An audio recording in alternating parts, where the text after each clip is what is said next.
हाँ जी, नमस्कार, कैसे आप? मैं हूँ आपका होस्ट शत्रुघ्न और आपका स्वागत है इस हरियाणा के बेहतरीन चैनल।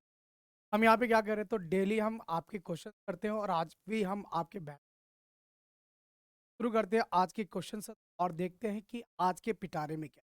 तो फटाफट अपने दोस्तों के बीच में क्लास को शेयर करना बिल्कुल ना भूलें और जुड़ जाइए इस बेहतरीन सेशन।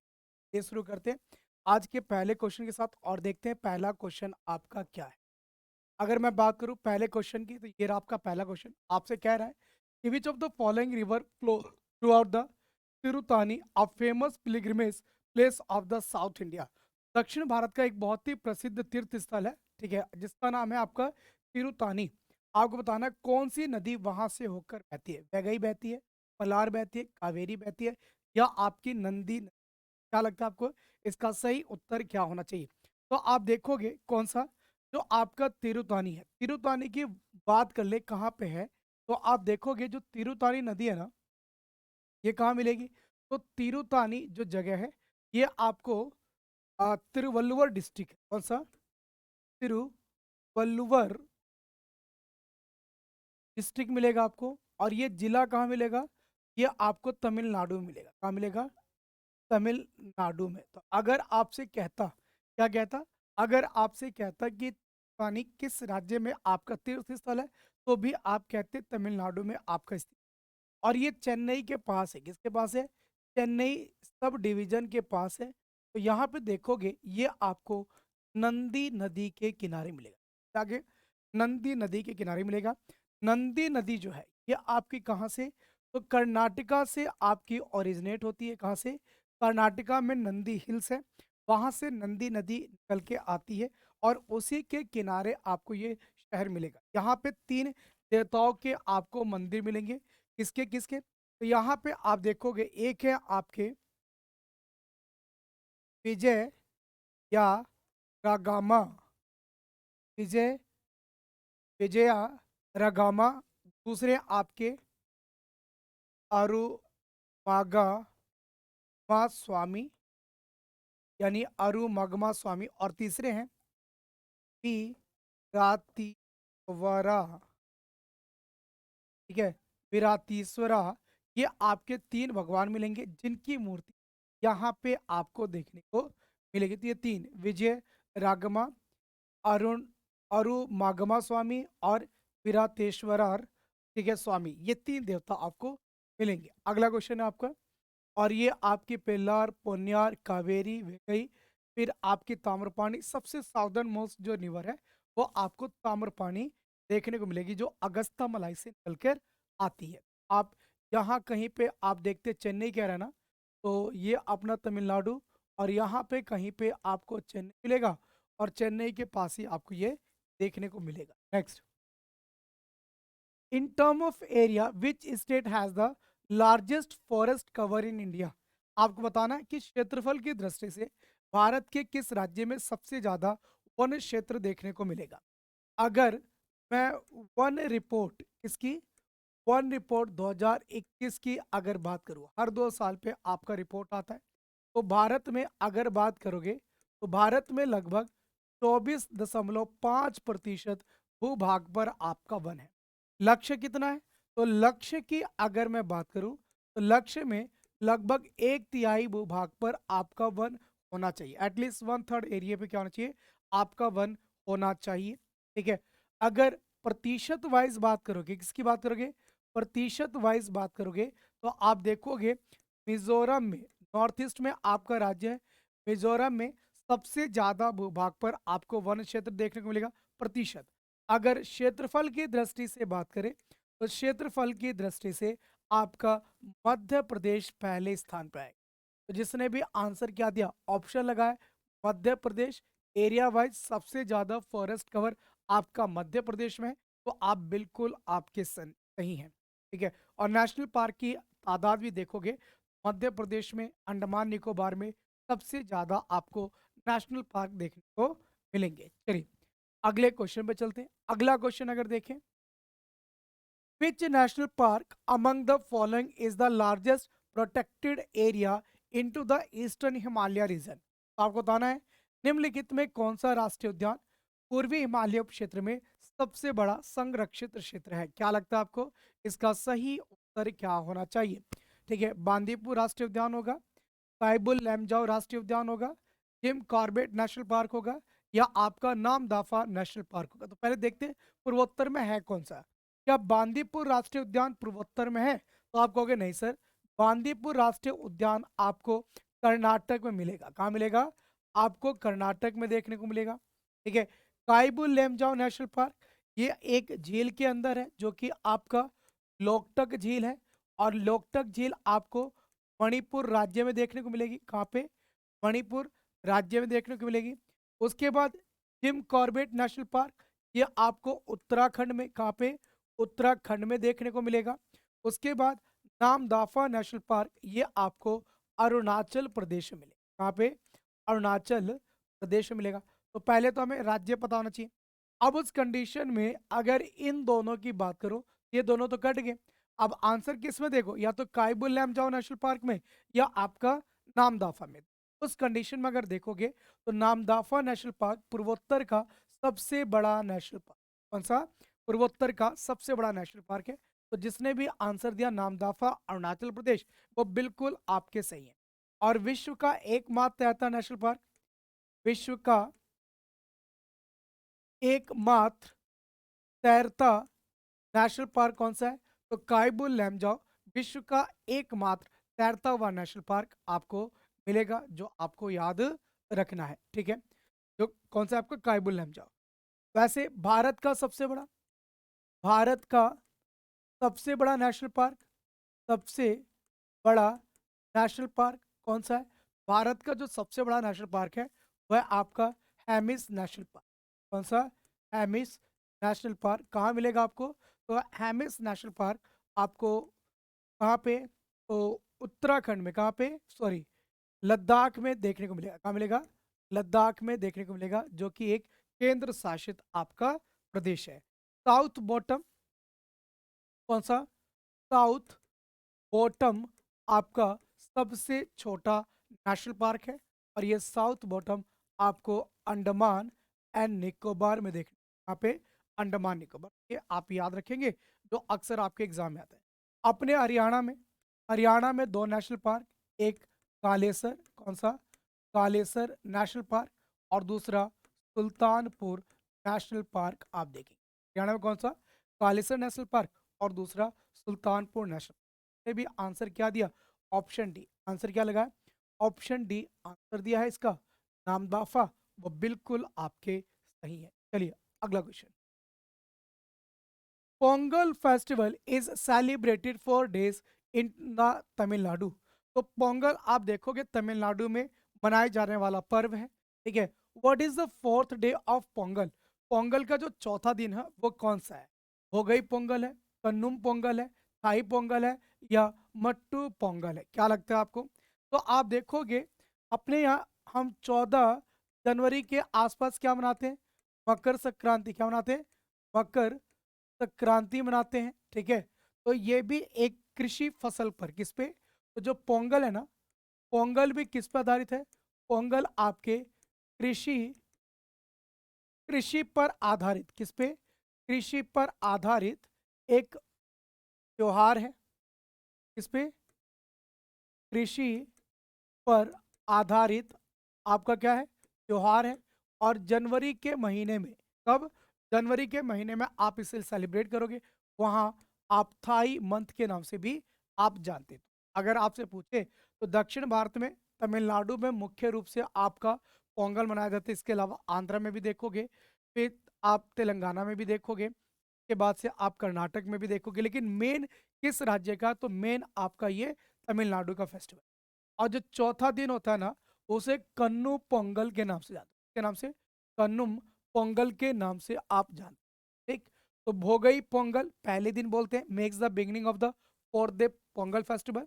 थाई पोंगल दूसरे दिन को बोलते हैं, मट्टू पोंगल तीसरे दिन को बोलते हैं, और कन्नुम पोंगल चौथे दिन को बोला जाता है। तो इसने भी आंसर क्या दिया? आंसर दिया ऑप्शन बी। वो बिल्कुल आपके सही है। आपके बिल्कुल आपके सही, ऑप्शन बी इसका सबसे उत्तर होता है। चलिए आगे, next. In which year was the currency building into the BBD Bagh और आपका Dalhousie area of Kolkata constructed. तो भारत में किस वर्ष कलकत्ता के बीबीडी बाग या डलहौजी क्षेत्र में मुद्रा भवन का निर्माण किया गया था? 1833 में, 1910 में, 1900 में या 1850? क्या लगता है आपको? ठीक है, अगर आप देखोगे तो ये आपकी बिल्डिंग है, ठीक है, जिसे आप ओल्ड करेंसी, कौन सा? ओल्ड करेंसी बिल्डिंग के नाम से भी आप जानते हैं, पुरानी करेंसी भवन, जो कलकत्ता के डलहौजी आपके बीबीडी में आपका स्थित है। भारत में 4 मिंट हाउस है। कितने आपके? 4 मिंट हाउस, यानी टकसालें आपको मिलेंगी जहाँ पे सिक्का छपने का काम होता है। वो 4 टकसालें आपको एक तो कलकत्ता में मिलेगी, कलकत्ता के बाद आप बॉम्बे में देखोगे यानी मुंबई में, मुंबई के बाद अगर बात करूं, किसकी बात करें हम, तो आप देखोगे बॉम्बे, उसके बाद हैदराबाद, हैदराबाद और आप नोएडा में देखेंगे। 4 टकसालें ये हैं। अगर प्रिंटिंग प्रेस पूछे, क्या पूछे? प्रिंटिंग प्रेस आपसे क्या पूछे? प्रिंटिंग प्रेस, प्रिंटिंग प्रेस भी आपकी कितने? आपकी 4 प्रिंटिंग प्रेस हो। एक आपका नासिक में है, कहाँ पे? नासिक में। एक आपका देवास में, कहाँ पे?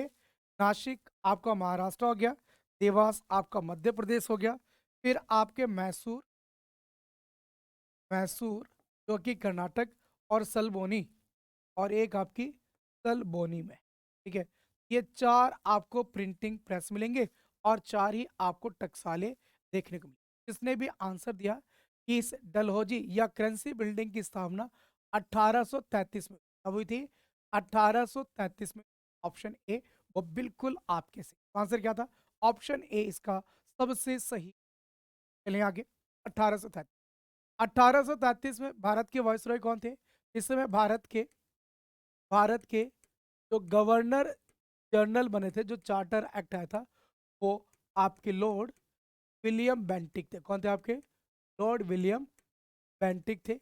ये भी नाम आप याद रखिए, ये भी आपसे अक्सर एग्जाम में आता है, महत्वपूर्ण नाम है, तो उस कंडीशन में आपके लिए ये जरूरी भी। चलिए आगे, चलिए नेक्स्ट। अगला क्वेश्चन है आपका, विच dynasty build the punch Rath of Mahabalipuram? किस वंश के राजा ने या राजाओं ने या किस राजवंश ने महाबलीपुरम के पंच रथों का निर्माण किया था? तो महाबलीपुरम का ये पंचरथ मंदिर है, कहाँ देखने को मिलेगा? ये आपको देखने को मिलेगा तमिलनाडु में। कहाँ मिलेगा आपको? तो तमिलनाडु में आपको देखने को मिलेगा, ठीक है, महाबलीपुरम। तो आप देखोगे नरसिंह नरसिम्ह वर्मन पहले ने शासन किया 630 से लेके 668 एडी के बीच। कब से? 630 से लेके 668 एडी के बीच शासन किया, और ये पल्लव राजवंश के शासक, के पल्लव राजवंश के शासक थे। उन्हीं के द्वारा ये आपके महाबलीपुरम के पंचरथ का निर्माण हुआ है। तो जिसने भी आंसर दिया कि महाबलीपुरम के पंचरथों का निर्माण, ठीक है, पल्लव राजा नरसिंह वर्मन प्रथम के द्वारा किया गया, वो बिल्कुल आपके सही है। तो आप देखोगे अक्सर ऐसे क्वेश्चन आपके एग्जाम में पूछे जाते हैं जो आपके मंदिर स्थापत्य कला से संबंधित रखते हैं। चलिए आगे, नेक्स्ट, अगले क्वेश्चन की बारी। देखते हैं अगला क्वेश्चन क्या कह रहा है। चिरोपोडे चिरोपोडी, ठीक है, चिरोपोडी विज्ञान is a branch of science related to the which part of the body? Kidney, liver, feet या आपके लंग्स? तो आप देखोगे कि चिरोपोडी विज्ञान, ठीक है, ये किस चीज के अध्ययन से आपके संबंधित? तो वैसे तो आप देखोगे कि किडनी के लिए आपने पढ़ा होगा, ठीक है, कि नेफ्रोलॉजी होता है। क्या होता है आपका? नेफ्रोलॉजी, नेफ्रोलॉजी किडनी से संबंधित होता है। लीवर के लिए आपने हेप्टोलॉजी पढ़ा होगा, ठीक है, कि हेप्टोलॉजी आपका लीवर से संबंधित है। इसी तरह से आप देखेंगे कौन सा? Pulmonology is the field of medicine that focus specially on the respiratory system, जो आपके फेफड़े से संबंधित है। उस कंडीशन में आप पुल्मोलॉजी के नाम से जानते हो, किसके? पुल्मोलॉजी के नाम से। तो बचा कौन सा? फीट। जो फीट का अध्ययन या पैर से संबंधित जो आपकी बीमारियां हैं, उनके जो अध्ययन है उससे संबंधित जो आपका विज्ञान है वो चिरोपोडोलॉजी है। कौन सा? चिरोपोडोलॉजी के नाम से आप जान। तो अगर किडनी होता तो आपका नेफ्रोलॉजी, लीवर होता तो हेप्टोलॉजी, अगर लंग्स होते तो प्लमोनोलॉजी, अगर फीट है तो चिरोपोडोलॉजी। तो जिसने भी आंसर क्या दिया, जिसने भी आंसर दिया chiropodology is related to the foot या पैर, वो बिल्कुल आपके सही है। तो आंसर क्या होता? ऑप्शन सी इसका सही उत्तर होता। तो जिसने भी आंसर सी लगाया, क्या लगाया?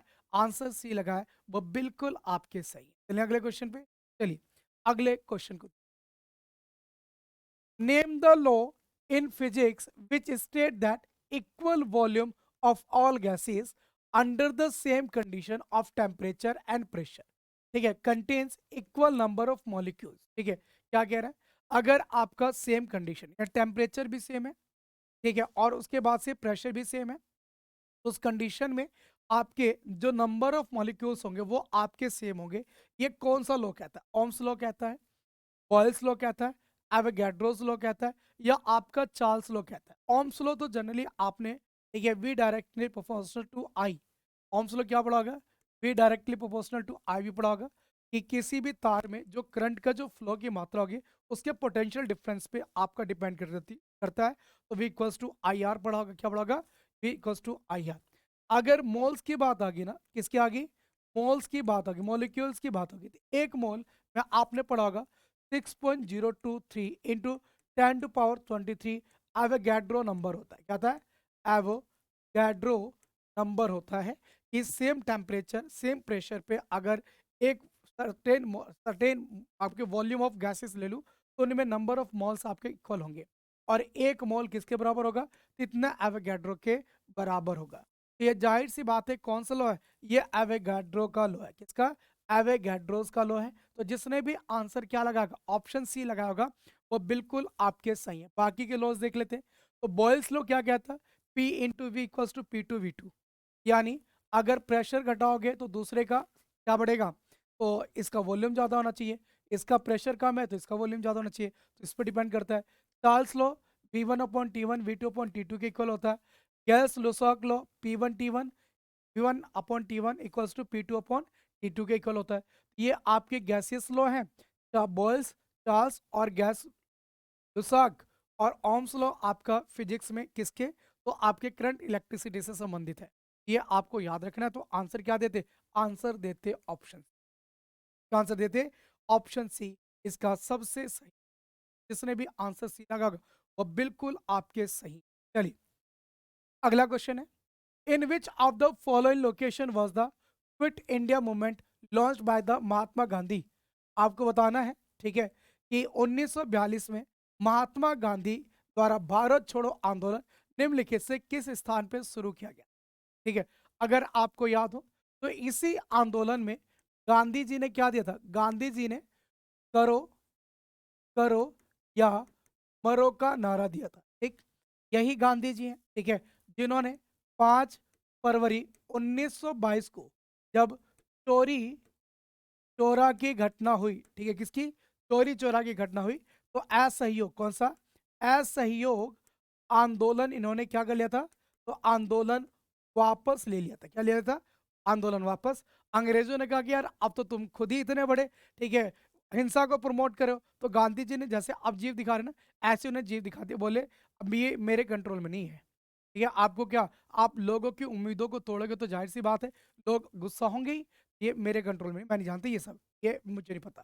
ठीक है, तो ये आप देखोगे कि 8 अगस्त 1942 भारत छोड़ो आंदोलन, भारत छोड़ो आंदोलन प्रस्ताव आपका ग्वालियर टैंक में पारित हुआ।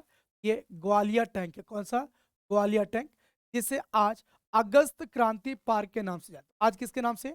आप अगस्त क्रांति पार्क के नाम से भी आप जानते हैं, जो कि बॉम्बे महाराष्ट्र में, कहाँ पे?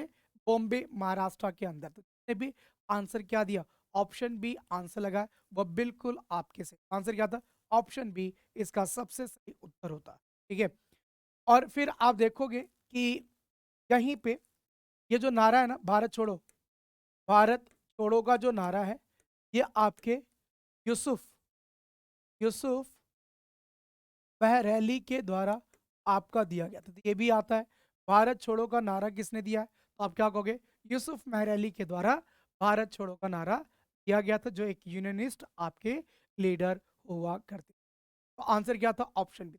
ने भी आंसर क्या दिया, ऑप्शन बी लगा है, वो बिल्कुल आपके सही। अगला, द फेमस 11 डे लॉन्ग धनु यात्रा, ठीक है, 11 दिन लंबा Dhanu Yatra, consider as the largest open air theatre of the old world, is celebrated in which state. आपको बताना है, विश्व के सबसे बड़े ओपन थिएटर के रूप में जाने जाने वाली 11 दिनों की प्रसिद्ध धनुष यात्रा यात्रा किस राज्य में मनाई जाती है, मेघालय, उड़ीसा, मणिपुर या आपका असम।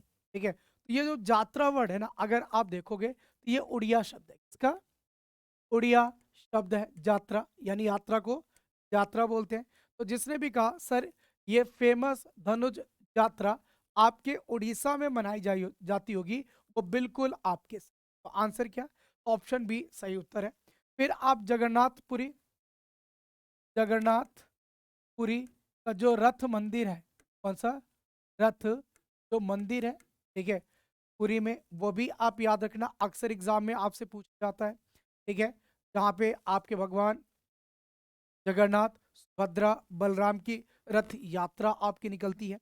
इसके बाद आप देखोगे कोणार्क का सूर्य मंदिर, किसका, कोणार्क का सूर्य मंदिर, जिसे आप ब्लैक पगोड़ा ब्लैक पगोड़ा के नाम से आप जानते हो, ये अक्सर पूछा जाता है, कंडीशन में ये आप याद रखें। इसके अलावा द फेमस 11 डेज धनुष यात्रा annually drama based open theatre performed is conducted and around the city of Bargarh, कौन सा, तो बार बाढ़ कह लो, बारगढ़ इलाका है जहाँ पे ये यात्रा, ठीक है, ये ओपन थिएटर मनाया जाता है, पश्चिमी उड़ीसा के हिस्से में। It is based on mythological story of lord Krishna and uncle king Kansa, जो भगवान श्री कृष्ण और कंस की कहानियों पर आधारित है। नवंबर 2014 it was confirmed with the national festival status, और नवंबर 2014 में इसे राष्ट्रीय फेस्टिवल के तौर पर आपका रिकॉग्नाइज किया गया, इसे मान्यता प्रदान की गई। इसने भी कहा धनुष यात्रा एक राष्ट्रीय फेस्टिवल है, यह आपका उड़ीसा के बाढ़गढ़ में सेलिब्रेट किया जाता है, वो बिल्कुल आपके सही है। तो आंसर क्या होता, आंसर था ऑप्शन बी आपका उड़ीसा।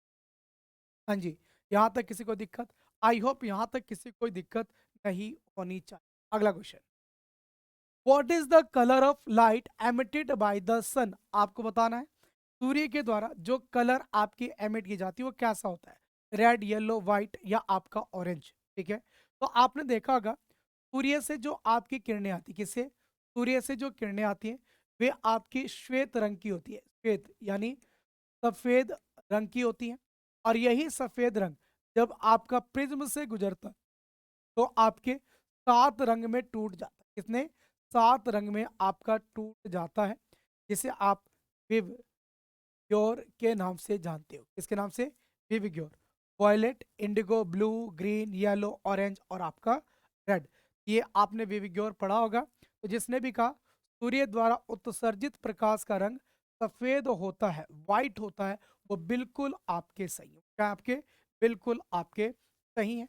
उसके बाद सूर्य से जो आपकी लाइट है वो पृथ्वी तक कितने टाइम में पहुंचती है, पृथ्वी तक, अर्थ तक पहुंचने में लगने वाला आपका समय कितना है, तो आप देखोगे लगभग लगभग 8 मिनट 19 सेकंड का टाइम लगता है। अगर एवरेज डिस्टेंस कितना ले लूँ, औसत दूरी 16.98 करोड़ किलोमीटर लेके ना, एवरेज डिस्टेंस, क्यों, जो स्पीड ऑफ द लाइट है, स्पीड ऑफ द लाइट, प्रकाश की जो आपकी गति होती है, प्रकाश की जो आपकी गति होती है वो 3 लाख किलोमीटर प्रति सेकंड कितनी होती है, 3 लाख किलोमीटर प्रति सेकंड होती है। ये भी आप याद रखें। तो आंसर क्या था? इसका सही आंसर था ऑप्शन सी। जिसने भी आंसर क्या लिखा है, ऑप्शन सी आंसर लगा होगा, वो बिल्कुल आपके सही। चलिए आगे, next. In which year was the Nahargarh fort in Jaipur built by the Maharaja Sawai Jaisingh? आपको बताना है कि महाराजा सवाई जयसिंह द्वितीय ने किस वर्ष नाहरगढ़ किले का निर्माण किया था? ठीक है, हाँ जी। तो सवाई राजा जयसिंह, सवाई राजा जयसिंह, आप देखोगे, ठीक, तो इनके द्वारा वैधशालाएं वैधशालाएं बनवाई गई थी। ठीक है, आप देखोगे दिल्ली में जंतर मंतर, कहाँ पे? दिल्ली में, उज्जैन में, वाराणसी में, मथुरा में, कहाँ पे? मथुरा में। ठीक है, दिल्ली, उज्जैन, वाराणसी, मथुरा। ठीक, यहाँ पे इन्होंने क्या बनाई है? आपकी वैधशाला का निर्माण किया है। ठीक, और जयपुर में भी, लास्ट में कहा आपका? जयपुर में भी वैधशाला इन्होंने बनाई। तो 5 जगह वैधशाला बनवाई। और इनका दिल्ली वाला जो है ना, ये 1724 में बना है। इसके 10 साल बाद 1734 के आसपास आप देखोगे नाहरगढ़ का आपका जो किला है इनके द्वारा आपका बनवाया गया था। जिसने भी आंसर क्या दिया? ऑप्शन ए क्या दिया? ऑप्शन ए आंसर दिया, वो बिल्कुल आपके सही थी। तो जयपुर का इलाका आम्बेर के नाम से जाना जाता था। क्या कहलाता था? आम्बेर कहलाता था। और यहाँ पे कछवाहा राजपूत, कौन? कछवाहा राजपूत आपके शासन किया करते थे। इसने भी आंसर क्या दिया? 1734 दिया। क्या दिया? 1734, वो बिल्कुल आपके सही। तो ऑप्शन ए इसका सही क्या था? Option A. चलिए आगे। हाँ जी, यहाँ तक किसी को दिक्कत? आई होप यहाँ तक किसी को कोई दिक्कत नहीं। अगला question. Dash into the China world longest man made waterway? आपको बताना है चीन में खाली जगह दुनिया का सबसे लंबा मानव निर्मित जल मार्ग कौन सा है? कुरिंथ नहर है, नहर है, सुएज कैनाल है, या आपका ग्रैंड कैरांड कैनाल है? कुरिंथ अगर नहर की बात करूं, ये आपको ग्रीस में मिले। कहाँ पे? ग्रीस, जिसे आप यूनान के नाम से भी के नाम से, यूनान के नाम से। कील नहर आपको जर्मनी में मिलेगा। कहाँ पे? जर्मनी में। जो आपके ये है ना जर्मनी, ये कील नहर है। ये आपका बाल्टिक सी है, कौन सा? बाल्टिक, बाल्टिक सागर है। ये आपका नॉर्थ सी है, उत्तरी सागर। इन दोनों को जोड़ने का काम करता है। सुएज कैनाल आप देखोगे, सुएज कैनाल आपके किसे? लाल सागर को, लाल सागर को भूमध्य भूमध्य सागर से जोड़ने का काम करता है। ठीक है, तो ये आपका मिस्र हो गया। कौन सा? मिस्र हो गया, इजिप्ट हो गया। तो ना तो कुरित है, ना ही कील है, ना बचा कौन सा? ग्रांड है। कौन सा बचा? ग्रांड कैनाल बचा। तो ग्रांड कैनाल आप देखोगे ये कहाँ पे? आपका चाइना में। ठीक है, चाइना में से ग्रांड कैनाल को, ठीक है, ये आपकी कौन सी? तो ये आपकी कोरनित कैनाल थी। कौन सी थी? कोरनित कैनाल। अगर ग्रांड कैनाल की बात करें, किसकी? ग्रांड कैनाल की बात करें, इसे चाइना में किस नाम से जानते हो? तो ग्रांड कैनाल को आप चाइना में, ठीक है, जियांग हांग, जिंग जिंग हांग के नाम से जानते हो। किसके नाम से? जिंग हांग के नाम से जानते हो। और सुई वंश के द्वारा, SUI, सुई वंश के द्वारा इसका निर्माण है। लगभग 1770 किलोमीटर के बीच इसकी लंबाई। कितनी? 1770। इसने भी आंसर क्या दिया? Grand canal.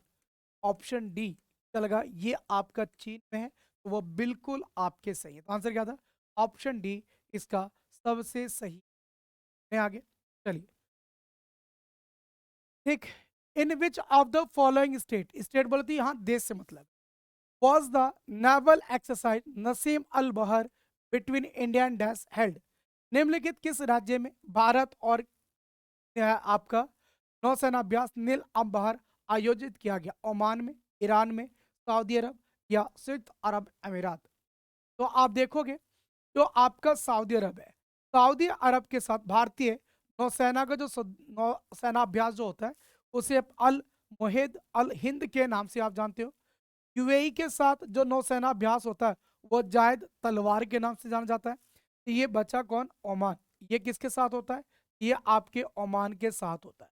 तो नसीम अल बहर एक नौसेना अभ्यास है जो ओमान के साथ आपका आयोजित। आपने अमेरिका के साथ देखा होगा, अमेरिका, ठीक है, क्वाड के 4 देश आपने सुनोगे।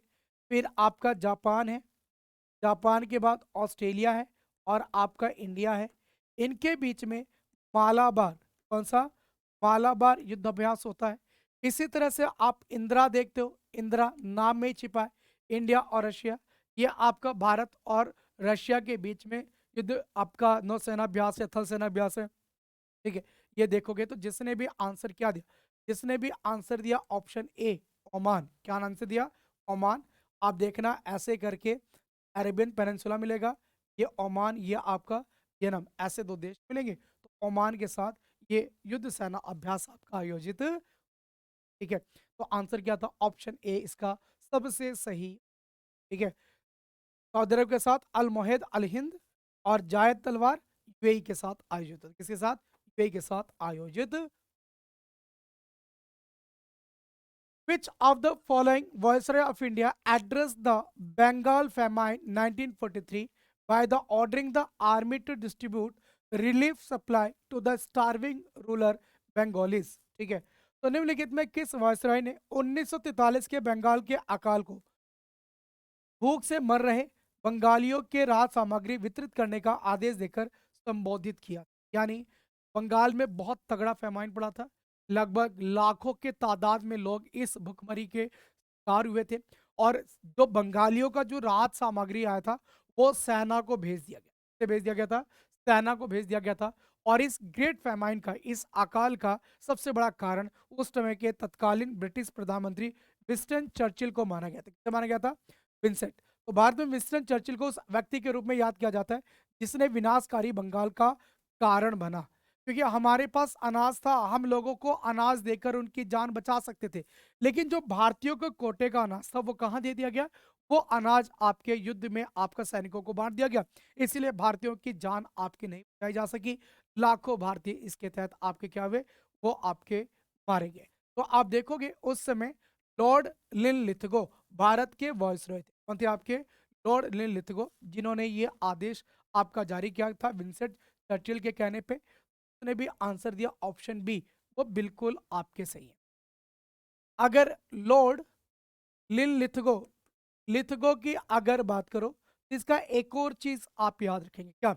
इसके द्वारा 8 अगस्त 1940 को अगस्त प्रस्ताव लेके आया गया था।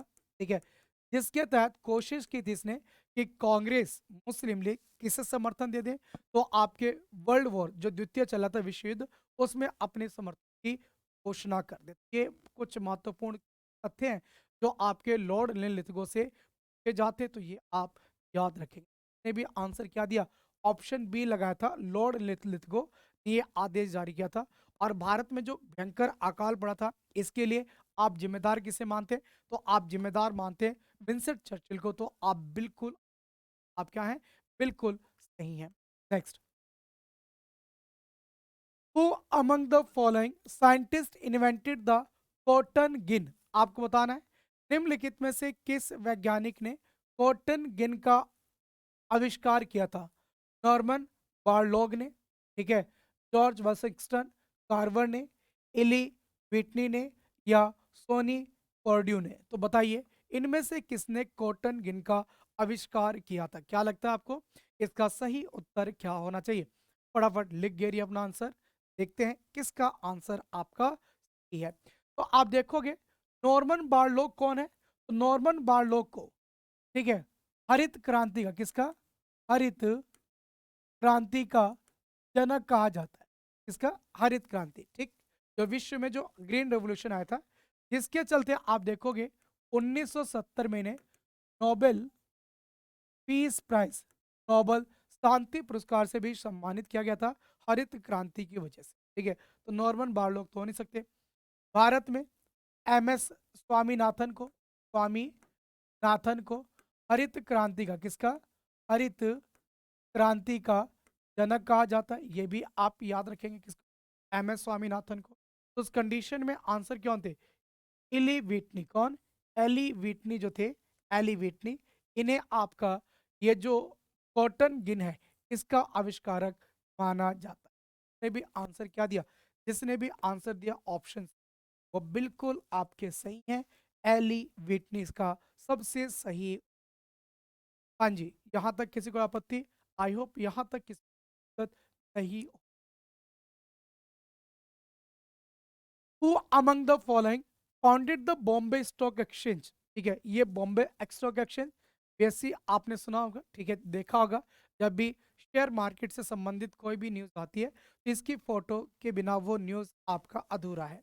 अगर बात करें विश्व का सबसे पुराना शेयर मार्केट था तो वो एम्स्टर्डम है। ठीक है, कौन सा, एम्स्टर्डम।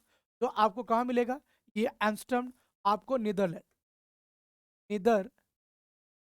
जिसे आप हॉलैंड के नाम से जानते हो, उसकी राजधानी भी 1602 में इसकी स्थापना हुई थी। बॉम्बे स्टॉक एक्सचेंज एशिया का सबसे पुराना स्टॉक एक्सचेंज है और विश्व में 10वां, विश्व में कौन सा, 10वां आपका पुराना स्टॉक एक्सचेंज है। इसकी स्थापना आपके प्रेमचंद रॉयचंद के द्वारा की गई, के द्वारा, प्रेमचंद रॉयचंद के द्वारा की गई थी। स्टैब्लिश्ड 1875, इसकी स्थापना 1875 में हुई है। By the cotton merchant, Premchand Roychand एक कॉटन कपास के व्यवसायी थे प्रेमचंद रॉयचंद के द्वारा। राजस्थानी जैन बिजनेसमैन है। It is the oldest stock exchange in Asia, Asia का सबसे पुराना स्टॉक एक्सचेंज है। And also the 10th oldest in to the world, और विश्व में आपका 10वां सबसे पुराना स्टॉक एक्सचेंज है। और सबसे पुराना आपका एम्स्टर्डम, नीदरलैंड की राजधानी में जो स्टॉक एक्सचेंज बना था 1602 में, का सबसे पुराना है। जिसने भी कहा प्रेमचंद रॉयचंद ने इसकी स्थापना की है 1875 में, वो बिल्कुल आपके आंसर क्या था, ऑप्शन सी इसका सबसे सही उत्तर हो। Under which article of the Indian constitution are special provision provided to language spoken into the section of population. आपको बताना है भारतीय संविधान के किस अनुच्छेद के तहत जनसंख्या के एक वर्ग में बोले जाने वाली भाषा के लिए विशेष प्रावधान किया गया है। हाँ जी, आपको बताना है कि संविधान के किस अनुच्छेद के तहत जनसंख्या के एक वर्ग में बोली जाने वाली भाषा के लिए विशेष प्रावधान किया गया। 357 में, 347 में, 374 में, या 300। अगर आपको पता हो आधिकारिक भाषा, आधिकारिक भाषा कौन से भाग में, तो आधिकारिक भाषा आपको भाग 17 में मिलेगी। कहाँ मिलेगी, भाग 17 में। और ये आर्टिकल पढ़ते हो, आर्टिकल 343 से लेके 351 तक। तो इसी के बीच का कोई ना कोई आर्टिकल होना चाहिए, के बीच का आर्टिकल होना चाहिए। तो जाहिर सी बात है इनमें के बीच का आर्टिकल कौन सा है, 357 है तो नहीं, 374 है नहीं है, 337 है नहीं है, बच्चा कौन सा, 337।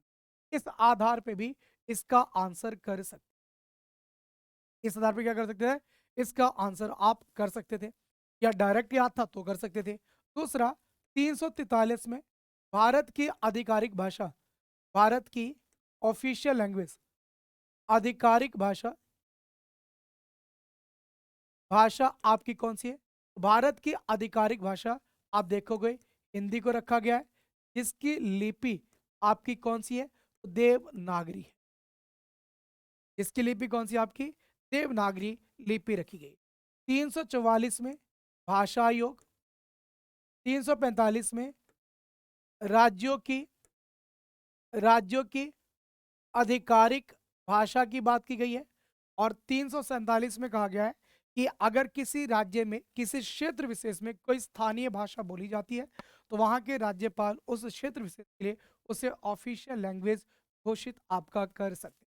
तो स्थानीय भाषा के लिए कौन सा आर्टिकल 347 है, जिसने भी आंसर दिया ऑप्शन बी, आंसर दिया ऑप्शन बी, आंसर लगा वो आप बिल्कुल सही। ऑप्शन बी क्या था इसका सबसे सही। नेक्स्ट,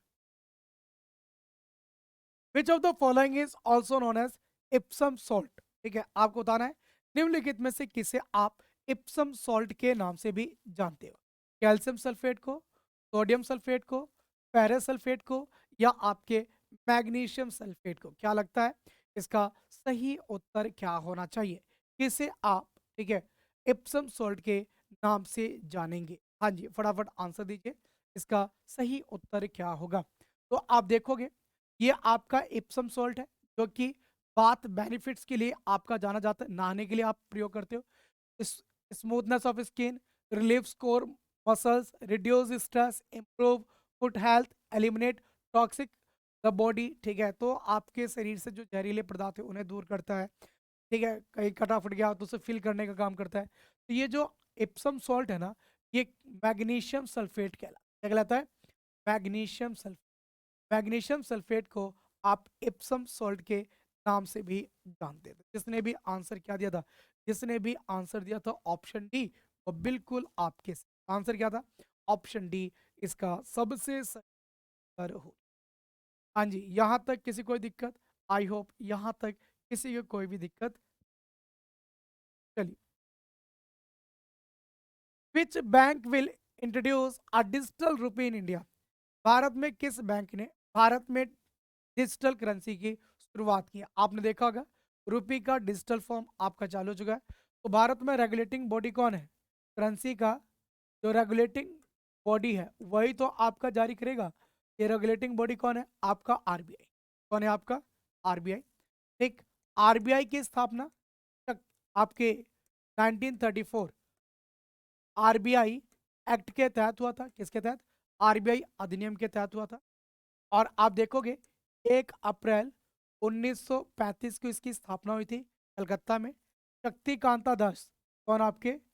शक्ति कांता दास आपके आरबीआई के गवर्नर हैं। क्या आपके आरबीआई के वर्तमान में गवर्नर हैं?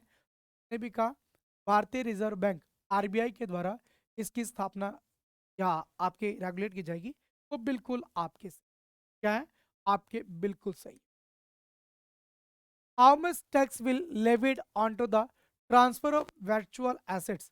अगर आप वर्चुअल एसेट्स का ठीक है ट्रांसफर कर रहे हो तो उस पर कितना लेवी आपका लगाया जाएगा? हाँ जी, तो आप देखोगे वर्चुअल एसेट्स पे जो लेवी लगाने की बात की गई है वो आपके 30%, आपका 30%। जिसने भी आंसर क्या लगा? जिसने भी आपका आंसर दिया ऑप्शन बी, वो बिल्कुल आपके सही है। तो 30% का सही उत्तर होगा 30। Next, who was named world games athlete of the year 2021? किस वर्ष 2021 का विश्व अच्छा किसे वर्ष 2021 का विश्व खेल एथलीट नामित किया गया है? पिया श्रीजेश, रानी रामपॉल, ठीक है, अल्बर्टा गिनेजो या मिसल जियार्डोनो? हाँ जी, तो किसे आपका विश्व खेल एथलीट्स के नाम पर नामित किया गया है? तो उस टाइम पे आप देखोगे 2021 में क्या चला था? ओलंपिक हो रहा था। क्या हो रहा था आपका? ओलंपिक चल रहा था। ठीक, क्या? ओलंपिक चल रहा था। और हॉकी में भारत को थर्ड पोजीशन आई थी। और बहुत अच्छा परफॉर्म किया था आपके श्रीजेश ने। किसने? श्रीजेश ने। तो पी आर श्रीजेश भारतीय हॉकी के आपके क्या गोलकीपर, उन्हें ही आपका विश्व एथलेटिक्स ने सबसे अच्छे एथलीट से आपका नामित किया। अगर 2022 का पूछेगा, 2022 का, तो के ठीक है मबाप्पे, या तो इसका नाम आ सकता है या आपके मेसी का नाम आ सकता है। ये आपके फ्रांस जिन्होंने 8 गोल मारे, और मेसी जिन्होंने फीफा आपका वर्ल्ड कप जीता। ठीक, जिसने भी आंसर देगा प्री श्रीजेश, वो बिल्कुल आपके सी जैसे ही 2022 वाला डिक्लेयर होगा, हम आपसे अगले जब भी क्वेश्चन कराएंगे उसमें आपके साथ डिस्कस कर लेंगे। हाँ जी, यहाँ तक किसी को दिक्कत? आई होप यहाँ तक किसी को कोई दिक्कत नहीं होनी। Next, who is the author of the delightful and encoded anecdotal history of Indian cricket title a corner of foreign field the Indian history of British sport? तो भारतीय क्रिकेट के रमणीय और उपाख्यानात्मक इतिहास के लेखक कौन है? A corner of the foreign field the history of the British sports. Ramachandra Guha, Romila Thapar, Jaisingh या आपके विपिन चंद्रा? क्या लगता है आपको? इसका सही आंसर क्या होना चाहिए? किसने आपका, ठीक है, ये Indian history of British sports लिखा है? तो आप देखोगे ये फेमस किताब है आधुनिक इतिहासकार रामचंद्र गुहा की। किसकी? तो रामचंद्र गुहा जिसने भी लिखा वो बिल्कुल आपके सही है। तो Ramachandra Guha, a corner of foreign field, the British, the Indian history of British sport, ये किसके द्वारा? तो रामचंद्र गुहा के द्वारा आपकी पब्लिक की है, उन्होंने ये किताब लिखी। आंसर क्या था? क्या था आपका? ऑप्शन ए इसका सही उत्तर हो। विच of the following is an incorrect sequence of Mughal ruler? आपको बताना है कि निम्नलिखित में कौन सा मुगल शासकों का एक गलत क्रम है? अकबर, जहांगीर, शाहजहां, बाबर, हुमायूं, अकबर, ठीक है, बाबर, शाहजहां, जहांगीर, जहांगीर, शाहजहां, औरंगजेब, ठीक है, कौन सा आपका एक गलत सीक्वेंस है? हाँ जी, आंसर कौन सा आपका सही? हाँ जी, देखो, तो आपको याद रखना है बाहों में आ जा शहजादी अब। क्या याद रखेंगे? बाहों में आजा शहजादी अब। बा से बाबर, ओ से हुमायूं, में से काट दो, आ से अकबर, जा से जहांगीर, ये शाहजहां, और ये औरंगजेब, और आपका औरंगजेब। तो बाबर के बाद, अकबर के बाद जहांगीर, जहांगीर के बाद शाहजहां, ये क्रम है, ठीक है। बाबर, हुमायूं, अकबर, बाबर, हुमायूं, अकबर, यानी ये भी, ठीक है। बाबर, शाहजहां, जहांगीर, अकबर, शाहजहां, अकबर, जहांगीर, शाहजहां, यही आपका गलत, यही आपका गलत है। बाकी जहांगीर, शाहजहां, औरंगजेब, जहांगीर, शाहजहां, औरंगजेब। तो उस कंडीशन में अगर ये फॉर्मूला आपको याद था तो आसानी से ये आप कर सकते थे, आपको दिक्कत नहीं हो। आंसर क्या दिया होगा? जिसने भी आंसर लगाया ऑप्शन सी का क्रम आपका गलत है, वो बिल्कुल आपके। नेक्स्ट,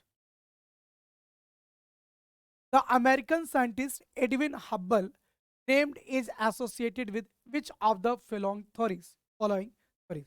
तो आपके अमेरिकी वैज्ञानिक है एडविन हब्बल, आपको बताना है उनका जो नाम है वो किस सिद्धांत से आपका जुड़ा हुआ? क्वांटम क्रोमोडायनेमिक्स सिद्धांत, quantum chromodynamics theory, big bang theory, big bang सिद्धांत, partial coherence of light theory, प्रकाश सिद्धांत का आंशिक समन्वय, या lattice gauge theory, lattice gauge सिद्धांत, किससे आपके एडविन हब्बल साहब आप? तो आपने देखा होगा एडविन हब्बल ने क्या कहा था कि इन्होंने एक गुब्बारा लिया, ठीक है, क्या लिया? गुब्बारा, गुब्बारे के अंदर हवा भरी, और उसके बाद ये गुब्बारा ऐसे फूल हो गया, गुब्बारा आपका फूल गया। फिर उन्होंने कहा कि इस पे जो आपने डॉट बना रखी थी उन डॉट के अंदर ये डॉट भी बड़े हो जाएंगे, और इसके बाद इनके बीच में दूरी भी आपकी बढ़ जाएगी, क्या जाएगी? दूरी भी बढ़ जाएगी। ये क्या है? एक्सपेंशन थ्योरी है। यह आपके ब्रह्मांड की, किसकी? ब्रह्मांड की विस्तारवादी सिद्धांत है। और यही थ्योरी किसने दिया था? यही थ्योरी आपके जॉर्ज जॉर्ज लेमेत्रे के द्वारा दिया गया। किसके द्वारा? लेमेत्रे के द्वारा, जिसमें कहा कि एक गॉड पार्टिकल था, क्या था? गॉड पार्टिकल, ईश्वरीय कण था, उसमें आपका विस्फोट हुआ और उसके बाद आपका फैलता। तो लगभग आज से 13.7 अरब वर्ष पहले, कितना? अरब वर्ष पहले आपका ये विस्फोट हुआ, और उसके बाद ये आपका आज भी एक्सपेंशन, आपका आज भी एक्सपेंशन जारी है। तो जिसने भी कहा एडविन हब्बल भी आपके बिग बैंग थ्योरी से संबंधित है। किससे? बिग बैंग थ्योरी से संबंधित है। ऑप्शन बी ने भी लगाया होगा, वो बिल्कुल आपके big bang theory Edwin Hubble या उससे पहले थ्योरी जॉर्ज लेमेत्रे के द्वारा आपकी, ठीक है। आई होप यहां तक की दिक्कत, आगे चलिए। In human body the appendix is attach to, आपको बताना है मानव शरीर में जो अपेंडिक्स है, जो कि एक अवशिष्ट, ठीक है, पार्ट है, लेकिन जब अपेंडिक्स बढ़ जाता है तो आपने देखा होगा पेट में बहुत तेज दर्द होता है, और इसका एक ही काट दिया जाए, यानी काट कर इसका ऑपरेशन है। तो वो किसका भाग होता है? बड़ी आंत का भाग होता है, छोटी आंत का भाग होता है, या पिताशय का भाग होता है, या आपके उदर स्टमक का, गाल ब्लैडर का, स्मॉल इंटेस्टाइन, और आपका लार्ज इंटेस्टाइन? क्या लगता है आपको इसका सही उत्तर क्या होगा? ये देखो, क्या लीवर का पार्ट है? आप कहोगे नहीं। ठीक है, क्या स्टमक का पार्ट है? आप कहोगे नहीं। ये है आपका क्या? अपेंडिक्स। और ये क्या कहलाता है? ये आपका लार्ज इंटेस्टाइन कहलाता है। क्या कहलाता है? बड़ी आंत के नाम से जाना जाता है। ने भी कहा कि अपेंडिक्स बड़ी आंत या लार्ज इंटेस्टाइन का पार्ट है, वो बिल्कुल आपके ने भी आंसर क्या दिया? ऑप्शन ए आंसर लगा है, वो बिल्कुल आपके आंसर क्या था? ऑप्शन इसका सबसे सही। चलिए आगे, क्या था आंसर? ऑप्शन इसका सबसे सही। विच one of the following does not have the sex chromosomes? निम्नलिखित में किसमें लिंग गुणसूत्र नहीं होते? बंदर में, टाइगर में, तितली में, या आपके छिपकली में? क्या लगता है आपको इनमें से किसमें, ठीक है, आपको लिंग गुणसूत्र देखने को नहीं मिले? लिजर्ड, टाइगर, बटरफ्लाई, या आपका, ठीक है, ह्यूमन बींग्स? तो भाई मंकी में, ह्यूमन बींग्स और मंकी क्या है? आपके सेम है। तो उस कंडीशन में तो भाई मंकी में तो होगा अपने पूर्व, ठीक है, होगा। टाइगर में भी होगा, मैमल्स, ठीक है, तितली में भी होगा। तो किसमें नहीं होता? लिजर्ड, छिपकली में आपका नहीं होता। तो males are the homogenetic sex Z Z, while females are the heterogenetic Z W. ठीक है, तो उस कंडीशन में आप देखोगे तो आपके लिजर्ड या छिपकली में आपको क्या नहीं मिलेगा? तो do not have sex chromosome, sex chromosome देखने को। आंसर क्या देते? ऑप्शन डी का सबसे सही होता। अतः जिसने भी ऑप्शन डी लगा वो बिल्कुल आपके। The Gupta gold coins were known as दरहम, सरसरपण, दिनार, या आपका निशक? तो गुप्त काल में सोने के सिक्कों को क्या कहा जाता था? निशक, शतमान। अगर देखोगे निशक, शतमान, ये आपको कहाँ मिलेंगे? ये आपको वैदिक काल में मिले। ठीक है, जो आपके पंचमार्ग, पंच मार्क्ड जो आपके सिक्के थे, ठीक है, उन्हें करशापन के नाम से आप जानते थे जनरली, मौर्य काल के आसपास। जो आपके गुप्ता टाइम पे, किसके? गुप्त वंश के टाइम पे जो आपके चांदी के सिक्के हैं, उन्हें आपने क्या नाम दिया? उन्हें आपने नाम दिया रुपयक, नाम दिया रुपयक के नाम से आप जानते हो। और सोने के सिक्कों को भारी मात्रा में, भारी मात्रा में जो सोने के सिक्के हैं, के वो किस काल में? गुप्त टाइम पीरियड में आपके जारी किए गए। किस टाइम पे? गुप्त टाइम। और ये आपके दिनार क्या कहलाते थे? दिनार कहलाते। इसने आंसर क्या दिया? ऑप्शन सी लगाया, ऑप्शन सी लगाया, वो बिल्कुल आपके सही। ठीक है, पहली बार सोने के सिक्के, पहली बार सोने के सिक्के भारत में किसके द्वारा? तो हिंद यूनानियों के द्वारा आपके जारी किए गए। शुद्ध सोने के सिक्के, शुद्ध सोने के सिक्के आप कुषाण वंश के टाइम पे देखोगे। किसके? कुषाण वंश के टाइम पे देखोगे। और भारी मात्रा में सोने के आपके गुप्त काल में जारी किए गए थे। जिसने भी आंसर दिया दिनार, ऑप्शन वो बिल्कुल आपके। The temple of Angkor Wat in to the Cambodia was dedicated to whom? जो अंकोर वाट का जो आपका मंदिर है वो किस भगवान को समर्पित? बुद्ध को है, तारा को है, शिव को है, या आपके विष्णु? क्या लगता है क्या होगा आंसर? ठीक है, तो ये आपके कंबोडिया का अंकर वाट, अंकर वाट आपका मंदिर है। ठीक है, तो विश्व का सबसे बड़ा विष्णु मंदिर है, सबसे बड़ा आपका कौन सा विष्णु मंदिर है? ने भी आंसर दिया ये भगवान विष्णु को समर्पित, समर्पित है, भगवान विष्णु को समर्पित। बिल्कुल आपके से आंसर क्या होता? ऑप्शन डी इसका सबसे सही है। ये रहा आपका कंबोडिया, कौन सा? कंबोडिया। यहीं पे आपको अंकर वाट मंदिर को देगा। ठीक है, ये कौन सा? तो ये आप जो देश देख रहे हो ये एशियान के देश भी कहलाते हैं, ये एशियान मेंबर के नाम से भी जाने जाते हैं। एशियान है ना, एशियान कंट्रीज 10 देश। तो म्यांमार, ठीक है, लाओस, वियतनाम, कंबोडिया, फिर आपका कौन सा, थाईलैंड, कौन सा? थाईलैंड, ये मलेशिया, क्या, ठीक है, फिर आप देखोगे ये आपका ब्रुनई, ये आपका फिलीपींस का, फिलीपींस, ये आपको कहाँ पे, आपको ये एशियन कंट्रीज, यहाँ पे एशिया ने भी आंसर दिया था ऑप्शन, ऑप्शन डी। तो बिल्कुल आपके, चलिए आगे। हाँ जी। India has borrowed the concept of fundamental rights from the which constitution? भारत ने मौलिक अधिकारों की अवधारणा किस संविधान से, यूके से, यूएसए से या आयरलैंड से? यूके से देखोगे आप, संसदीय, जो संसदीय प्रणाली देखते हो, एकल नागरिकता देखते हो, ये सब आपने यूनाइटेड किंगडम से। ठीक, फिर आप मौलिक अधिकार कहिए, क्या कहिए? मौलिक अधिकार, उपराष्ट्रपति का पद, उपराष्ट्रपति का पद, महाभियोग, कौन सा? महाभियोग, ये सारी चीजें कहाँ से लिया आपने? रशिया से आप कह सकते हो, ठीक है। मौलिक कर्तव्य कौन से? फंडामेंटल ड्यूटीज, जो आपके सबसे ज्यादा एग्जाम में पूछे जाते हैं। और आयरलैंड से आप कह सकते हो सीपीएसपी का, राज्य के नीति निर्देशक तत्व, राष्ट्रपति का निर्वाचन, ये आपने आयरलैंड से लिया है। इसने भी कहा ये हमने अमेरिका से लिए, कहाँ से?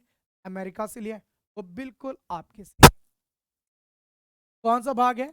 पार्ट थर्ड है। आर्टिकल 12 से लेके 35 तक पढ़ते हो, 12 to 35। और दूसरा जो आप याद रखते हो, क्या याद रखते हो? तो आप याद रखते हो कि भाग 3 को मैग्ना कार्टा के नाम से भी जाना जाता है। किसके नाम से? मैग्ना कार्टा के नाम से भी जाना, क्या दिया? ऑप्शन बी आंसर लगा है। तो बिल्कुल आपके से आंसर क्या था? ऑप्शन बी तो सही। विच part of Rigveda gives an account of the origin of universe? आपको बताना है कि ऋग्वेद का कौन सा मंडल आपको ब्रह्मांड की उत्पत्ति की जानकारी देता है? दूसरा मंडल देता है, चौथा मंडल देता है, 9वां मंडल देता है, या आपका 10वां मंडल देता है? क्या लगता है आपको इसका सही उत्तर क्या है? ये तो आप देखोगे ऋग्वेद का 10वां मंडल है, कौन सा? 10वां मंडल है, ठीक। कौन सा? 10वां मंडल, उसमें नासा दिया, नसा दिया है आपका, नसादिया युक्त है। और इसी में ब्रह्मांड की, ब्रह्मांड की उत्पत्ति का ज्ञान आपका दिया। ठीक है, 10वें मंडल के ही पुरुष सूक्त में आपको 4 वर्ण व्यवस्था आपको देखने को मिलता है। ठीक है, तो 10वां मंडल अक्सर आपसे पूछा जाता है। 10th मंडल, 9वें मंडल में आपका सोम रस, उसका सोम रस का आपका भी आंसर क्या दिया? ऑप्शन डी लगा है, क्या लगा है? चल, तो बिल्कुल आपके आगे। Next, in how many articles Indian constitution directive principle of the state policy are mention? भारतीय संविधान के किस अनुच्छेद में राज्य के नीति निर्देशक तत्वों का उल्लेख है? 36 से 51, 36 से 52, 36 से 53 या 36 से, हाँ जी बताइए, कहाँ से कहाँ तक आपको उल्लेख मिलेगा किसका? तो आपके राज्य के नीति निर्देशक, डीपीएसपी, डीपीएसपी आपका पार्ट कौन सा है? पार्ट 4 है। ठीक है, पार्ट 4 आपको आर्टिकल 36 से लेके 51 तक मिलता है। ठीक है, उसके बाद पार्ट 4 ए आ जाएगा जो कि आर्टिकल 51 ए, इसमें आपका आर्टिकल 50 ए में है। तो उस कंडीशन में आंसर क्या देते? आंसर देते ऑप्शन ए, क्या आंसर देते? Option A. कि 36 से 51 के। डीपीएसपी कहाँ से लिया गया है? तो आपने आयरलैंड से लिया। आयरलैंड ने कहाँ से लिया है? आयरलैंड ने स्पेन से चेपा। किसे चेपा है? स्पेन से चेपा। तो ये भी आप याद रखना, अक्सर आपके एग्जाम में रिपीट करता रहता है। आप ध्यान, ये भी आंसर क्या दिया? Option A. क्या लगा है? ऑप्शन ए लगा है। तो बिल्कुल आपके में आगे। हाँ जी, यहाँ तक किसी को दिक्कत? आई होप यहाँ तक किसी। अगला, in which one of the following antibody formation take place. आपको बताना है इनमें से किसमें एंटीबॉडी का निर्माण होता है? आरबीसी में, रक्त प्लेटलेट्स में, रक्त प्लाज्मा कोशिका में, या डोनान की। तो आप देखेंगे जो आपके ब्लड प्लाज्मा सेल्स होती है, ब्लड प्लाज्मा जो सेल्स होती है, उसी में आपके एंटीबॉडीज का निर्माण होता है।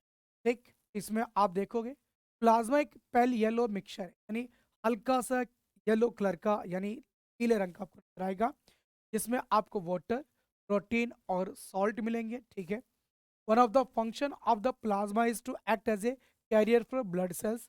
तो ब्लड सेल्स को लाने ले जाने का जो काम करता है वो प्लाज्मा करता है। ठीक है, न्यूट्रिएंट्स ले जाएगा, एंजाइम्स ले जाएगा, हार्मोन्स इन्हें भी ट्रांसपोर्ट करता है। This is liquid protein of the blood. ठीक है, ये एक लिक्विड प्रोटीन है आपका ब्लड का। प्लाज्मा में 90% आपको पानी मिलेगा, makes up more than half of the total blood volume. और प्लाज्मा टोटल रक्त का आधे से ज्यादा का निर्माण आपका कर। आंसर क्या देते? आंसर देते आप रक्त प्लाज्मा कोशिकाएं, ऑप्शन ने भी आंसर क्या दिया? ऑप्शन लगाया। वो बिल्कुल आपके। The transitional zone between two distinct community is known as. ठीक है, तो दो अलग अलग समुदाय के बीच संक्रमणकालीन क्षेत्र क्या कहलाता है? इकोटाइप कहलाता है, इकेड कहलाता है, इकोस्फेयर कहलाता है, इकोटोन कहलाता है। परिस्थितिकी कहलाएगा, एकेड कहलाएगा, इकोस्फेयर कहलाएगा, इकोटोन। तो आप देखोगे ये आपका लैंड इकोसिस्टम है, ये आपका एक्वेटिक सिस्टम है, और इन दोनों का जो मिक्सअप होता है, ट्रांजिशनल फेज होता है, उसे इकोटोन मार्शलैंड के नाम से जाता है। के नाम से? मार्शलैंड। तो जिसने भी कहा मार्शलैंड या इकोटोन, क्या कहा? इकोटोन। ये ट्रांजिशनल फेज आपका जाना जाएगा। वो बिल्कुल आपके सही। आंसर क्या देते हैं? ऑप्शन डी इसका सबसे सही क्या था? ऑप्शन डी इसका सबसे। Next, the maximum diversity is found in. सर्वाधिक जैव विविधता कहाँ पाई जाएगी? उष्णकटिबंधीय वर्षा वन में, समशीतोष्ण वन में, शंकुधारी वन में, या आपके आर्कटिक वन में? कहाँ पे आपको सबसे ज्यादा जैव विविधता देखने को मिलता है? हाँ जी, इसका आंसर क्या होगा? क्या लगता है आपको? तो आप देखोगे यह अपना प्यारा भारत। क्या अपना? अपना प्यारा भारत है। और ये आप पढ़ते हो एवरग्रीन फॉरेस्ट, ये आपका पश्चिमी घाट है। और यहाँ पे उष्ण कटिबंधीय वर्षा क्या मिलती है? उष्ण कटिबंधीय वर्षा वन मिलता है, जो कि क्या? हॉट बायोडाइवर्सिटी कहलाता है। क्या कहलाता है? हॉट बायोडाइवर्सिटी के नाम से जाना जाता है। इसने भी कहा कि ट्रॉपिकल रेन फॉरेस्ट में, ट्रॉपिकल रेन फॉरेस्ट में सबसे अधिक जैव विविधता पाई जाएगी। वो बिल्कुल आपके से। आंसर क्या होता? ऑप्शन ए इसका सबसे सही क्या होता? ऑप्शन ए सबसे सही। The neighbouring country of India which has the largest area is. आपको बताना है भारत का पड़ोसी देश जिसका क्षेत्रफल सबसे अधिक है। बांग्लादेश, भूटान, पाकिस्तान, या आपका नेपाल? क्या लगता है इनमें से किसका क्षेत्रफल सबसे ज्यादा है? बांग्लादेश, भूटान, पाकिस्तान, या आपका नेपाल? किसका क्षेत्रफल आपको ज्यादा मिलेगा? देख लेते हैं। ठीक है, ये भारत के पड़ोसी देश है। ये आपका पाकिस्तान, देख के पता चल ही गया होगा। ये आपका बांग्लादेश, बांग्लादेश, ये नेपाल, और ये आपका म्यांमार। म्यांमार ऑप्शन में है नहीं। ठीक है, तो इस ऑप्शन के हिसाब से आप कहते हैं कि पाकिस्तान सबसे बड़ा पड़ोसी। हाँ, पाकिस्तान भारत का सबसे बड़ा पड़ोसी। कौन सा? आपका चाइना है। ठीक है, आपको भूटान सबसे छोटा पड़ोसी देश। इनमें अगर बात करूं तो भूटान सबसे छोटा होता, पाकिस्तान पहले नंबर पे, उसके बाद नेपाल बांग्लादेश की आती आया। ठीक है। पाकिस्तान से किस किस की सीमा लगती है? तो आजकल देखोगे जम्मू कश्मीर के दो पार्ट्स हो गए। क्या हो गए? दो पार्ट्स। ये आपका जम्मू एंड कश्मीर है, ये आपका लद्दाख क्षेत्र है। कौन सा? लद्दाख क्षेत्र है। तो दो यूटी, तीन राज्य की सीमा पाकिस्तान को टच करती है। भारत पाकिस्तान की सीमा को आप, भारत पाक की सीमा को किस नाम से जानते हो? तो आप इसे रेड क्लिफ रेखा के नाम से भी आप जान। आंसर क्या देते? Option C. जिसने भी आंसर क्या दिया? ऑप्शन सी, क्या वो बिल्कुल आपके सी, ऑप्शन सी सबसे हाँ। ये कहता है किसके साथ सबसे लंबी सीमा लगती है? सबसे लंबी सीमा कहता, तब आंसर देते आप बांग्लादेश। फिर आंसर क्या देते? बांग्लादेश के, जिसके साथ ना वो 4093 किलोमीटर के आसपास सीमा आपकी। ये भी आप याद रखना, आपके एग्जाम में भी। The term regur is used for, आपको बताना है रैगुर शब्द का प्रयोग किया जाता है जलोढ़ मिट्टी के लिए, काली मिट्टी के लिए, लैटराइट मिट्टी के लिए, या आपकी पीली मिट्टी के लिए। तो आप देखोगे जो काली मिट्टी है, जो आपकी काली मिट्टी है, ठीक, ये आपके बेसाल्ट चट्टानों से निर्मित है। बेसाल्ट चट्टानों से। और यही आपकी कपास वाली मिट्टी के नाम से भी जानी जाती है, कपास वाली मिट्टी। और इसी मिट्टी को आप क्या बोलते हो? रैगर के नाम से भी। जिसने भी आंसर दिया रैगर आपकी काली मिट्टी है, वो बिल्कुल आपके सही। वहीं लैटराइट मिट्टी को ईंट वाली, कौन सी? ईंट वाली मिट्टी के नाम से जानते हैं। ठीक है। तो लैटराइट सॉइल किसके? काजू की खेती के लिए फेमस है। कपास हो गया, या आपका काजू खेती के लिए आपका फेमस। ठीक है। ये दो चीजें याद रखना, अक्सर एग्जाम का रिपीट। ठीक है। चलिए,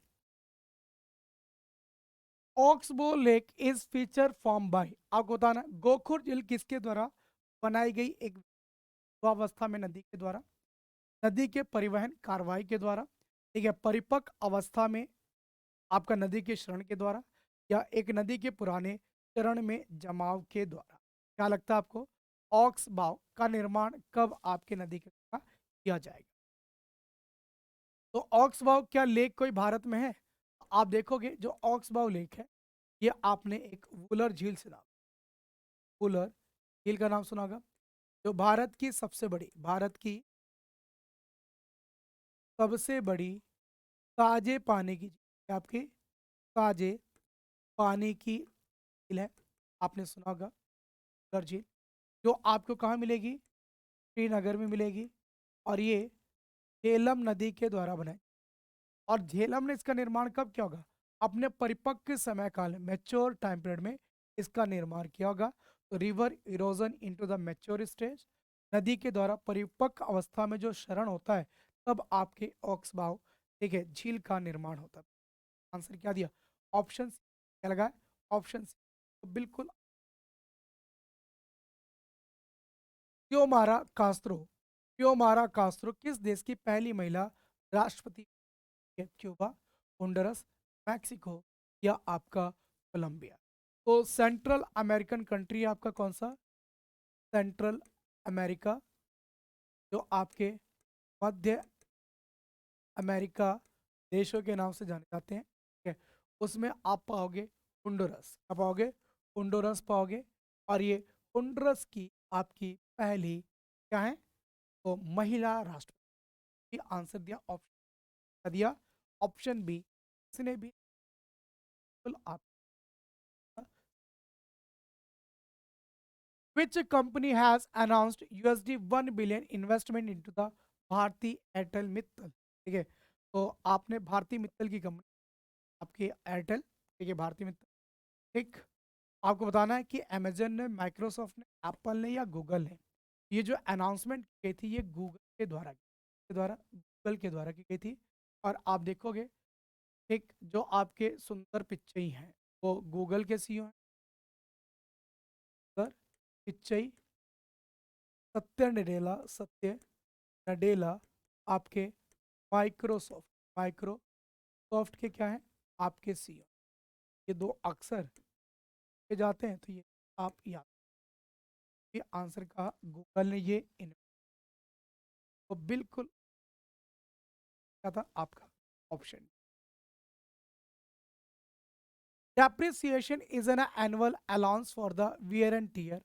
ठीक है, आपको बताना है मूल्यह्रास के टूट फूट के लिए एक वार्षिक भत्ता है, तैयार माल का, ठीक है, पूंजीगत सामान का, या आपके वर्क इन प्रोग्रेस। ठीक है, तो डिप्रिशिएशन लगता है, आप देखोगे आपका जैसे कार है, आपकी फ्रिज है, ठीक है, ठीक, यानी आपके फाइनल गुड्स बन के तैयार हो गया। उसके बाद क्या जमीन का भी डिप्रिशिएशन, जमीन का तो समय के साथ क्या बढ़ता है, रेट आपका बढ़ता है। तो उस कंडीशन में आप देखोगे कार, फ्रिज, ठीक है, या जो भी आपके फाइनल गुड्स बन के तैयार हो चुके हैं, उनके बनने के बाद उनका डेप्रिशिएशन कहा जाता है, उनका डेप्रिशिएशन। अब देखोगे जो फिनिश गुड्स है, ये जो आपके तैयार माल है, उसका जो टोटल जो वार्षिक वो आपके डेप्रिशिएशन जो अभी बन ही रहा है, ठीक है, वो क्या ही डेप्रिशिएशन। तो जो फिनिश गुड है वो आपका सही आंसर क्या लगा, ऑप्शन है वो बिल्कुल आपके सही। आगे, Alai Darwaza the southern gateway of the Quwwatul Islam mosque in Delhi was constructed by. हाँ जी, अलाई दरवाजा जो कि कुवत इस्लाम मस्जिद के प्रवेश, ये किसके द्वारा आपका बनाया। पहला ऑप्शन है मोहम्मद शाह दुर्रानी, दूसरा ऑप्शन है आपके मइजुद्दीन मोहम्मद गौरी, तीसरा ऑप्शन आपका मोहम्मद बिन तुगलक, फिर आपके अलाउद्दीन की। तो नाम से ही क्लियर है, अलाई दरवाजा, ठीक है, चाहे आपका अलाई दरवाजा आ जाए, या आपका अलाई नार आ जाए, चार खंभा महल आ जाए, जहमत खाना आपका मस्जिद आ जाए, ये सारे के सारे किसकी देन है, तो आप देखो ये सारे के सारे अलाउद्दीन खिलजी देन है। अलाउद्दीन ने भी आंसर क्या दिया, ऑप्शन डी आंसर लगा, वो बिल्कुल आपके सही। और कुव्वतुल इस्लाम मस्जिद उत्तर भारत की पहली मस्जिद थी, ये आपके कुतुबुद्दीन ऐबक की देन है, कुतुबुद्दीन ऐबक की देन है, कुतुबुद्दीन ऐबक की देन है, जिस 1206 1210 शासन किया था, और अलाउद्दीन खिलजी ने 1206 1316 के बीच का आंसर क्या दिया, ऑप्शन डी क्या दिया, बिल्कुल। आगे, the head quarter of the board of control for cricket in India, BCCI, ठीक है, आप देखोगे रोजर बिन्नी, रोजर बिन्नी आपसे एग्जाम में जरूर पूछे जाएंगे, ठीक है, 1983 वर्ल्ड कप के सदस्य थे, वर्ल्ड कप के आपके मेंबर थे रोजर बिन्नी, स्टुअर्ट बिन्नी के पापा रोजर बिन्नी, ठीक है, और रोजर बिन्नी इस टाइम पे बीसीसीआई के क्या है, प्रेसिडेंट है, ठीक है। बीसीसीआई रजिस्टर्ड कहाँ है, बीसीसीआई आपकी रजिस्टर्ड है मद्रास में, कहाँ पे, मद्रास में, लेकिन इसका हेड क्वार्टर कहाँ मिलेगा, मिलेगा आपको वही में। उसने भी आंसर दिया कि बीसीसीआई का हेड क्वार्टर आपका वही में है, वो आपके, ठीक है। इसी तरह से आईसीसी सुना होगा, इंटरनेशनल क्रिकेट काउंसिल, इसका हेडक्वार्टर कहाँ मिलेगा, तो आईसीसी का हेडक्वार्टर आपको दुबई में मिलेगा, कहाँ पे, दुबई में मिलेगा, दुबई, ठीक है। जिसने भी आंसर क्या दिया, आपका मुंबई, बिल्कुल आपके ऑप्शन ए आपका सबसे बेहतर था, बीसीसीआई का हेड था मुंबई में। आगे चलिए, national commission for backward classes was formed by insertion of article into the constitution of India. तो भारतीय संविधान में पिछड़ा वर्ग आयोग का गठन भारतीय संविधान के किस अनुच्छेद के तहत किया गया, 238A, 38B, ठीक है, 23828B या 23828A। अगर मैं कहूँ, ठीक है, तो वर्ग विशेष के लिए विशेष प्रावधान किस भाग में मिलेगा? तो आप कहोगे सर ये भाग आपका 16 है। कौन सा भाग? 16 है। आर्टिकल 330 से लेके 342 के, इसके 330 42। ये तो ऑप्शन दो कैंसिल ही हो गए, बचा कौन सा? ये दो ऑप्शन थे, ये दो ऑप्शन। ठीक है, इन दो ऑप्शन में कॉन्स्टिट्यूशनल अमेंडमेंट 102 कौन सा? तो संविधान संशोधन की बात करें हम, संशोधन 102 की वर्ष कौन सा है? तो आप कहोगे सर 2018, और उसमें ओबीसी कमीशन का गठन किया गया। इसका ओबीसी कमीशन का आपका गठन किया गया था। इसके बाद कॉन्स्टिट्यूशनल अमेंडमेंट 105 इन ईयर 2021। ठीक है, राज्यों को भी राज्यों को भी ओबीसी की लिस्ट तैयार करने का, ओबीसी की लिस्ट तैयार करने का आपका अधिकार दे दिया। क्या दे दिया गया? आपका अधिकार दे दिया गया।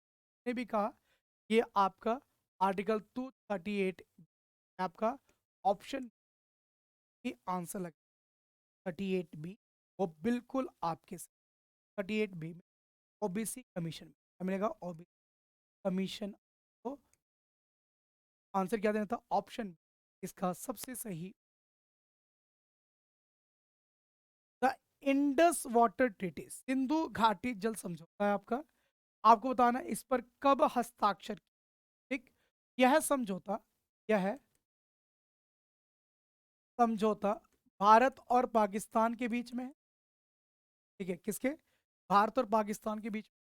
भारत से थे आपके पंडित जवाहर लाल नेहरू।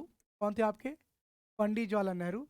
और इधर थे आपके जनरल आयूब खान, जनरल आयूब खान। ठीक है, जो थर्ड पार्टी थी, थर्ड आपकी पार्टी है, वो आपका वर्ल्ड बैंक है। कौन आपका? वर्ल्ड बैंक है। ये आपका 19 सितंबर 1960 को हस्ताक्षर हुआ। 19 सितंबर 1960 को हस्ताक्षरित हुआ। ठीक है, और इसमें कौन सी? तो सिंधु ऊपर देखोगे तो इंडस, उसके बाद झेलम, के बाद चेनाब। इसका 80% जो वाटर है वो किसके पास है? पाकिस्तान के पास है। ठीक है, नीचे की रावी, ब्यास, सतलुज, इसका 80% पानी। ठीक है, जिसने भी आंसर क्या दिया? ऑप्शन सी आंसर लगाया। क्या लगाया? ऑप्शन सी आंसर लगाया, वो बिल्कुल आपके सही। आंसर क्या था? ऑप्शन सी था सबसे सही। ठीक है, are the homogeneous mixture of two or more component, दो और दो से ज्यादा होमोजीनियस जो कंपोनेंट, यानी आप एक समान रेशियो में जब आप मिक्सअप करते हो तो वो आपका सॉल्यूशन क्या कहलाता है? आपका सॉल्यूशन कहलाता है, विलियन कहलाता है। ये आंसर क्या देते? ऑप्शन, ये दो या दो से ज्यादा मिक्सचर का जो हम है, यानी जो आप सॉल्यूशन जानेंगे, तो ऑप्शन सी था सबसे आगे।